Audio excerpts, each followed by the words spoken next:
सभी दर्शक जुड़ रहे हैं धीरे धीरे, तो थोड़ा सा नमस्कार। 2-3 दर्शक और जुड़ जाएं तो उसके बाद हम लोग अपनी वीडियो को स्टार्ट करा जाएगा। जी जी जी। तो राजू जी शुरू करते हैं फिर से अपनी नई टेक्नोलॉजी के साथ, क्योंकि यूट्यूब चैनल पर हम लोग हमेशा आते रहते हैं। तो म्यूचुअल फंड्स के बारे में आज भी हम लोग बात करना चाहेंगे।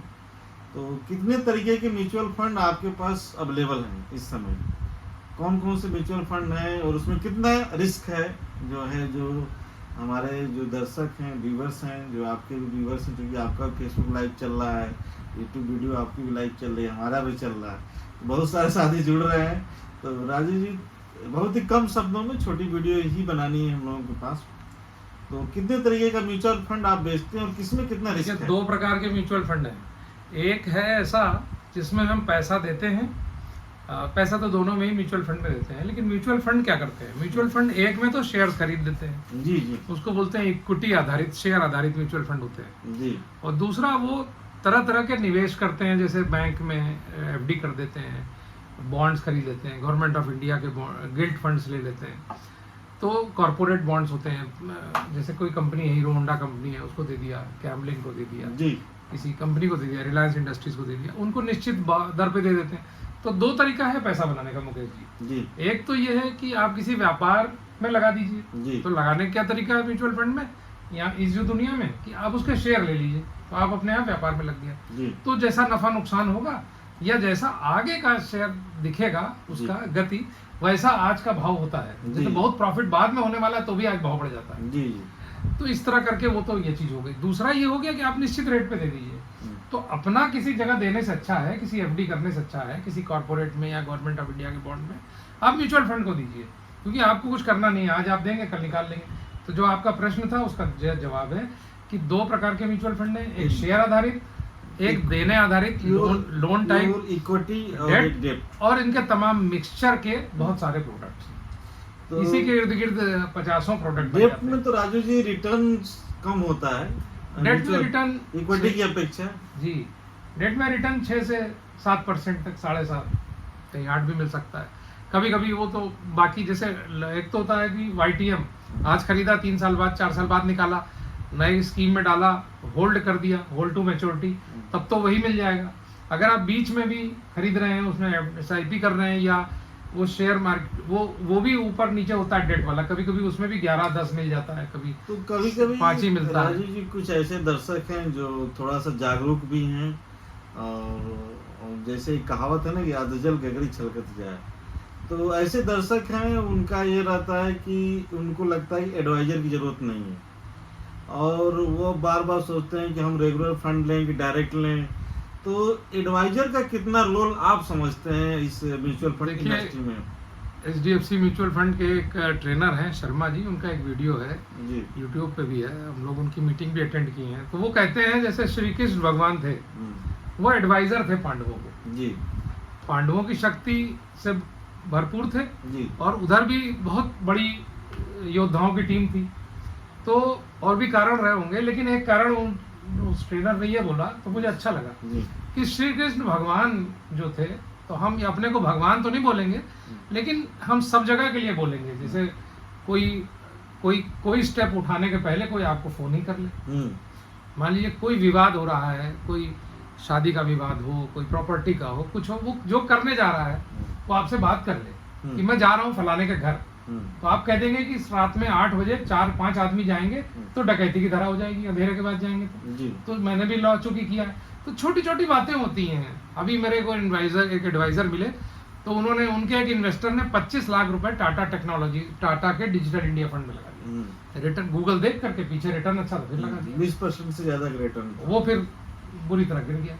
तो एडवाइजर बहुत जरूरी है, बहुत सारी बातें हैं, गूगल पे सब कुछ नहीं है, और अपना काम करिए। जैसे कोई डॉक्टर है तो डॉक्टरी करे, कोई वकील है तो वकालत करे। ये सब काम जो हमारा जो निवेश का काम है, ये हमसे पूछ के करें। मेरा 40 साल का एक्सपीरियंस है। राजू जी, आपने इतना लंबा एक्सपीरियंस लिया, लगभग बैंक में भी रहे और म्यूचुअल फंड इंडस्ट्री में रहे, अभी कितना एजुकेट करने की जरूरत आपको लग रही है भारत की अर्थव्यवस्था में लोगों को जोड़ने के लिए, या लोगों को म्यूचुअल फंड से जोड़ने के लिए?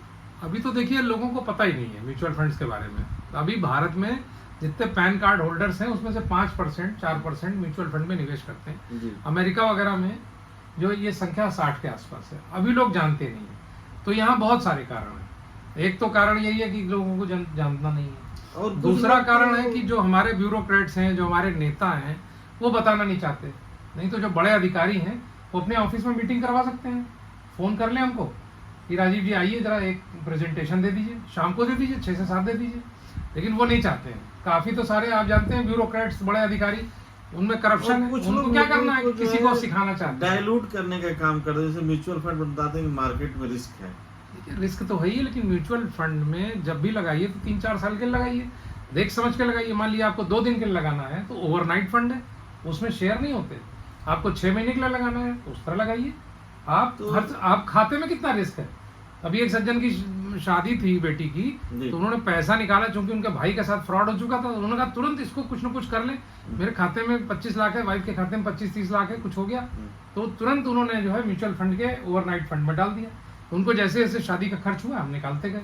तो रिस्क हर जगह है, तो समझने की जरूरत है। यहाँ पे रिस्क जैसा होगा वैसा प्रोडक्ट देंगे। राजीव जी, आप भी लगभग जो है 59 ईयर्स के हो गए हैं। जी जी जी। आपने बहुत दुनिया देखी है, लेकिन कौन सा ऐसा काम है जो आपने अभी तक नहीं देखा जिसमें रिस्क न हो?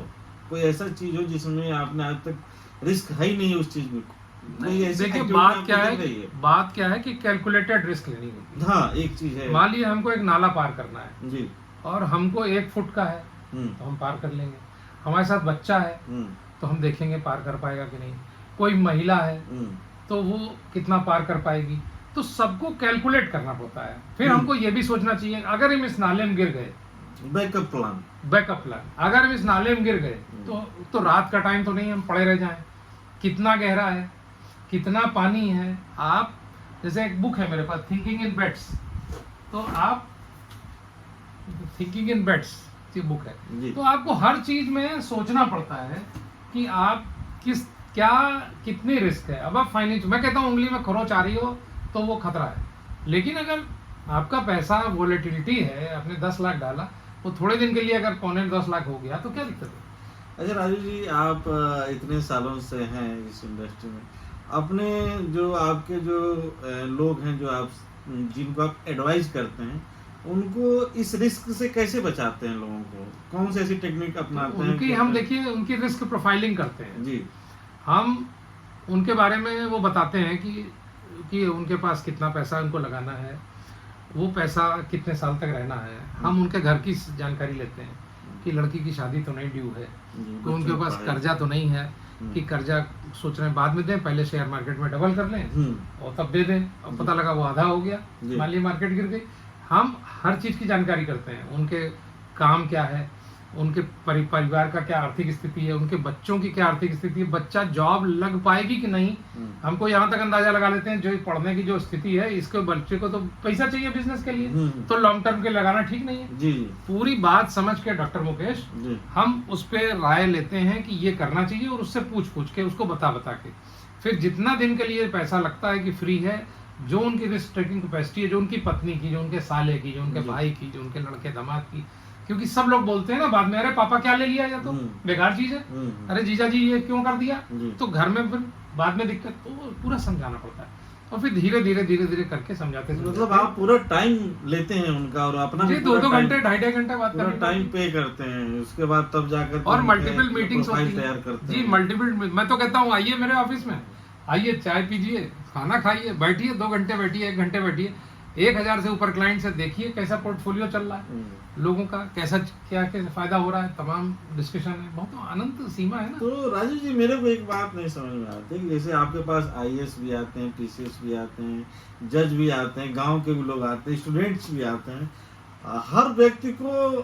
कैसे डील कर पाते हैं इतने बड़े बड़े प्रोफाइल? देखिए, जो बाहर से आता है या जो बड़ा अधिकारी होता है जिसके पास समय कम होता है, तो वो खुद ही वो फोन करके आता है जी, ये टाइम ठीक रहेगा। नहीं, मैं ये चाहूँ तो आपके अंदर इतनी ऊर्जा आती कैसे, सबको डील कर लेते हैं? एक जिद है ना, एक जिद है कि बॉटम टू अर्थ। मतलब एक जिद नीचे से है। लगाई ऊपर तक सबसे बात कर लेते हैं। ये देखिए तो- मुकेश जी, एक जिद है कि ये लोग कहते हैं ये चीज अच्छी नहीं है, तो मुझे सिद्ध करके दिखाना है। जी कुछ लोग देश में बहुत अमीर हैं, जी बहुत से लोग बहुत गरीब हैं, बहुत से लोग नॉर्मल हैं, जी जी तो हम अमीरी को बांट रहे हैं। इट जी। Is called democratization of wealth. जी तो ये जिद है कि हम मदद करेंगे, आओ तो मेरे पास। अगर तुम थोड़ा सा भी मुखातिब होते हो, तुम मेरे पास आते हो, थोड़ा बैठते हो, समझते हो, तो फिर हमसे भी बढ़िया प्रोडक्ट लो और पूरी जिंदगी एंजॉय करो। और सबसे बड़ी बात है, मैंने देखा आपके लैंग्वेज पे काफी कमांड है। आप हिंदी भी बोल लेते हैं, भोजपुरी भी बोल लेते हैं, इंग्लिश भी बोल लेते हैं और लोगों को अच्छे से डील कर लेते हैं। अच्छे टीचर मिल गए थे, अच्छा विद्यालय मिल गया था मुझे, गवर्नमेंट ऑफ इंडिया की स्कॉलरशिप भी मिल गई थी। जी जी तो मैं यहाँ पे सिटी मॉन्टेसरी, उसके बाद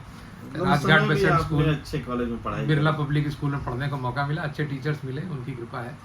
तो- और घर में भी माहौल था, तो घर में सबका हाँ, सहयोग। तो पढ़ाई लिखाई का माहौल था घर में। तो भाषा ठीक है, मेरा हिंदी इंग्लिश दोनों में डिस्टिंक्शन था स्कूल तो में। राजीव जी, जाते जाते एक एडवाइजर की जरूरत कितना है आपने बहुत अच्छे से समझाया।